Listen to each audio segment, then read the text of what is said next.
This is the way you do the little hearts in the round. Pick up each stitch and do the double turn.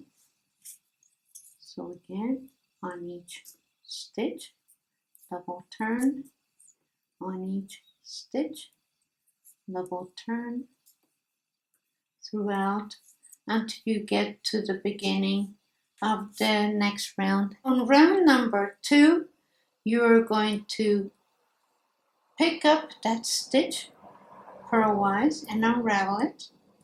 Pick up the next one and unravel it. Place that needle in front of those two. Bring them back. And now you're going to purl the second one and pass it over the first one and purl the first. So again, unravel, unravel, put your needle there, pick up the second stitch, purl it, and pick up the first, and there you go. Now another one, unravel, unravel, put your left hand needle through those two, purl the second one,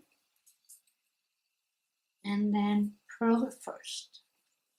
And that's it. That's how you knit the little hearts in the round.